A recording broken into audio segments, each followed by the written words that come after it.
So, hey, Metalheads! Metal is the Law radio show and YouTube channel has the honor to interview Scott Eames, vocalist and guitarist for NEVALRA, the Antichrist, and Vital Remains. So, welcome, Scott. Nice to see you again. And how has the whole pandemic changed your life so far? Yeah, I appreciate you having me on the show. I think we met in Belgium, right? If Yeah, I'm right. yes, Yeah, so it's been a little while since COVID kind of took over. yeah. Um, yeah, I just been staying busy with writing material and just trying to look ahead. Because it started out as only it was supposed to be 2 weeks, and then it was 4 weeks, and here we are like a year later. So I've stayed as busy as I could in the industry. I'm an artist manager for bands now as well, so I'm helping a lot of other bands on that end. And I've been writing material for NEVALRA, and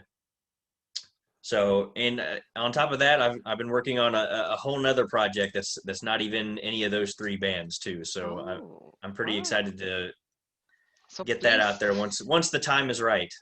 Ah, okay, okay, all right. It's still a secret. Okay. Okay, no problem. So, Navarro's Conjure, the Storm album is great and with an amazing acceptance. So, are you working in a new album as you already told us? Do you feel any pressure to compose it?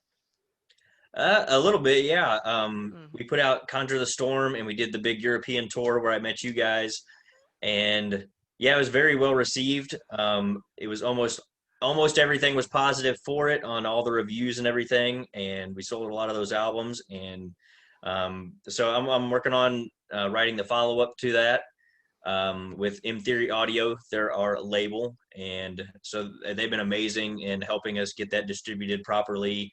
All the premieres for all the music videos and all that kind of stuff. So they've really helped propel the band and Conjure the Storm. So every time I'm working on this new album, it feels like I'm really making progress and I'm getting excited about it. And then I listen back to Conjure the Storm and I'm like, Shh, that's a really well written album. I feel like so, and then I got to go back and be like, I gotta outdo myself or at least keep up with the last album. So it's the game has changed a little bit. The fan base has grown exponentially over the last few years. So I want to make sure we sound like NEVALRA, and I kind of want to make sure the fans get what they want as well. So it's a mixture of both. So a little bit more pressure this time around. Yeah, yeah, yeah. So I know that there's something a little spooky around the name Navarra, as you told me on our first interview back in 2019. So could you tell that story once more to the ones who don't know it? Yeah, the name NEVALRA is kind of just an obscure name because um, I was in some prior bands that were kind of dissolving themselves at the moment, and I didn't know what to do other than write new music to like start over. And so I was writing a lot of material for an unnamed band, and I had no idea where it was headed. And while I was writing this material, I was having this recurring dream where I would speak to this entity of some, it was some dark entity of some sort, and we would talk about religion and like big picture kind of things, and it was very like inspiring type of conversations I would have in these dreams, and so I kept having these dreams, for months and months while I was, writing all this material and stuff, and they were completely unrelated. And when it came time to name the band, the in one of the dreams it told me that its name was NEVALRA. And like I said, at the time it was completely unrelated, but then when it came time to naming a band, I thought it was pretty cool. I was like, hey, I could name the band NEVALRA. And the mysterious part about that is once I named the project and the band NEVALRA, all the dreams stopped, which was pretty cool. So I don't know if it was some weird way of, I had to subliminally get this out there in a certain way. So that's where the name came from. Cool. All right. So I've interviewed Andres Vargas some weeks ago, And for the ones who don't know, Scott and Andres are part of the lineup of the Antichrist. He told me about the new The Antichrist album.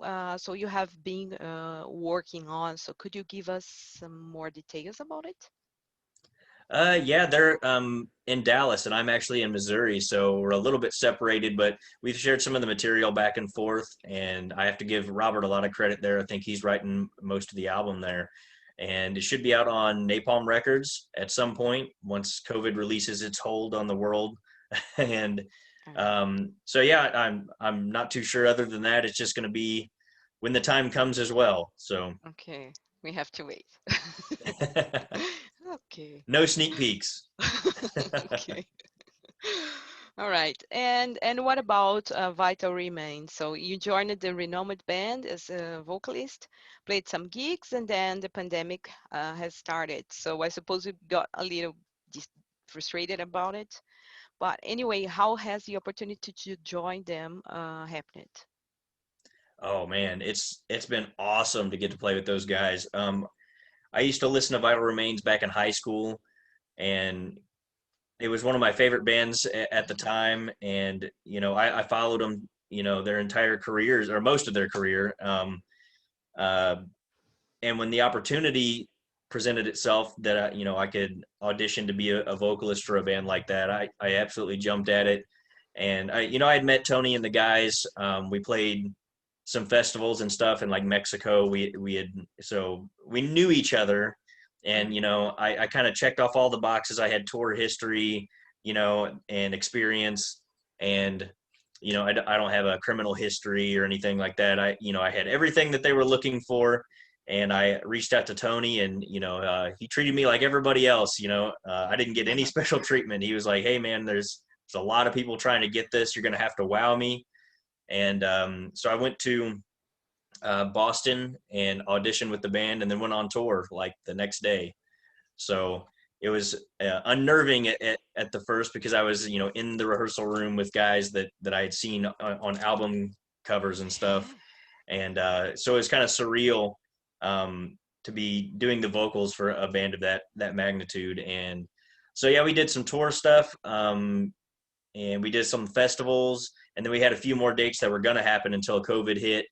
And so yeah, I'm just looking forward to doing anything and everything Vital Remains has to throw at me. I definitely, I'm staying fresh on all the material and everything. So Okay. it's fun to be just a vocalist, because in all my other aspects and projects, I've always got a guitar on. So it's fun to I tell the guys it's kind of like turning the lunatic loose. I'm not tied down to a guitar anymore, so I can really interact with the crowd and even mess with the guys on stage. So it's a lot of fun to be in Vital Remains and work with those guys. Hmm. So then are you working on a new album or new material for Vital Remains too? I know Tony is. Yep.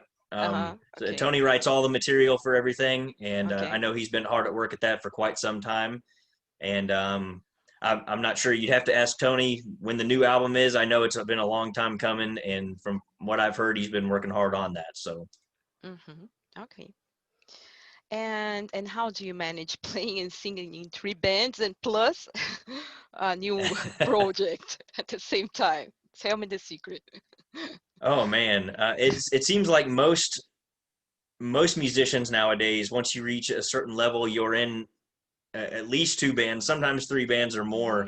Mm, That's just kind of the way the industry's fallen now. When opportunities present themselves, you want to, jump into those. And usually, I kind of block off my time, because I have back-to-back tours for different bands, and I focus when there's the Antichrist tour coming up. I focus only on the Antichrist material and rehearse that myself. So that way, when I arrive, sometimes we don't even have time to rehearse. We just show up, and it's like, "You guys ready? Let's go." And okay. we should all know our parts. And Yeah. so, yeah, I had three different things where I had NEVALRA, then the Antichrist, and then Vital Remains, and then another the Antichrist thing at the end of 2019, and then Vital Remains at the beginning of 2020. So I kind of just block off my time in my mind that way. So I focus on getting this ready, and then the second I get back from Mhm. doing that tour, it's like my mind shifts gears and it's all this band, and then it's all this band, and Mhm. I just try to keep everything as fresh as I can. I listen to the music, and a lot of it's just muscle memory. So Okay. that's the best way I've known how to do it so far. I haven't had any problems with like tour dates overlapping or anything yet. So Mhm. Nice. Good. So you had an amazing chance to tour in Europe in 2019 with Wolfheart and Karar Angren when I had the chance to see you live. So tell me a little bit about that tour. Which are your good memories? If you have any good or funny story to share with us. oh wow, that was one of my favorite runs that I've ever done in any bands. Honestly, it was a really long tour. um, I think it was almost 7 weeks by the time we had done all the traveling before and after, and so almost 7 weeks. So it was a pretty long tour. Let me think. Some of the best stuff was getting to see stuff like the Eiffel Tower, things like that. Just knowing that, you know, years ago, it seemed like it was a mountain that was too hard to climb. To get your music that far away and to get to go places that I've always wanted to see. So like seeing places like that. One of the coolest memories I have is when we were in Hellfest in France, and I got to meet Kiss and ZZ Top backstage, which was pretty cool. Um, Let me think. A funny story.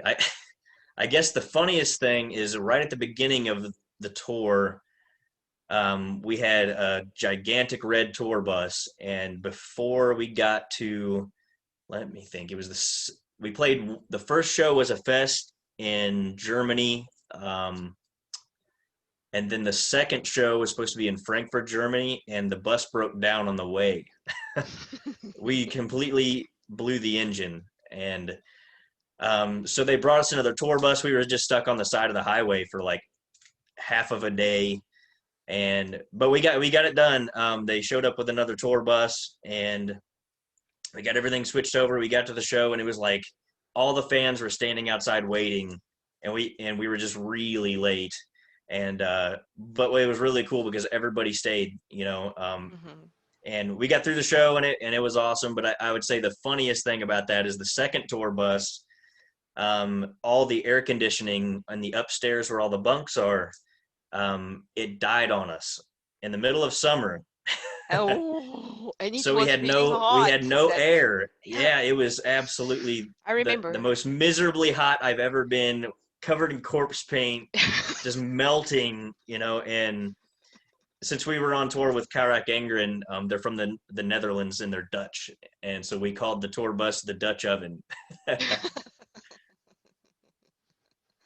So Well, those are some of the best and worst memories, I guess, that tour. at the same time. All right. Good. And would you like to speak more about your management business that you have started? Yeah, Extreme Management Group reached out. They've been the managers for the Antichrist and NEVALRA for years now, and they had a job opening for an artist manager come up, and I was recommended because of all the work that I do, for the bands I'm in, and I kind of know what's going on now. Probably 6 or 8 years ago, I just had an idea, and now I have a much better perspective on album releases and how a band needs to build themselves and how the whole industry works with the tours and the album releases and the record labels and the management and endorsements and all those things. So I kind of had a pretty good grasp of what was going on, and I came highly recommended from Mark from Misery Index. He's one of the artist managers as well, so he kind of pulled me in, and so they've thrown a lot at me, and I've learned a lot. Um, and so yeah, I'm working with a ton of other bands and trying to get their careers on the right path now as well. Hmm. Cool. All right. Good. So which are your main model influences as a musician? Ooh, I'd have to think. The band that got me into to metal, just like everybody else my age, was Metallica. Ah, okay. So at as a teenager, that's all I wanted to be was Kirk Hammett and James Hetfield, and the album "And Justice for All" is what changed my life. Yeah. And so Metallica number one, and obviously Megadeth and Slayer. They kind of brought me into the more extreme versions of metal, and I think once I got to Cannibal Corpse, Cradle of Filth, and Death, that's when the extreme metal side kind of blossomed out of there, and so that's how I got into the extreme metal. Mm-hmm. Okay. And which are your influences out of metal? All the kinds of Ooh, music. outside of metal, If you Steve have any. Vai, number one, Okay. Steve Vai. Uh-huh. He's one of the most amazing guitar players I've ever Yep. seen.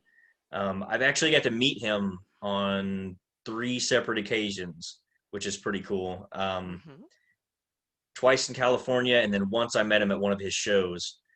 Um, Let me think. I listen to a lot of classical music actually that is completely unrelated to what I do, but the way I like perceive music, I really like to listen to classical music because it's really really complicated the way Mm-hmm. they work their melodies and the rhythm sections together, and I try to like pull ideas from that sometimes.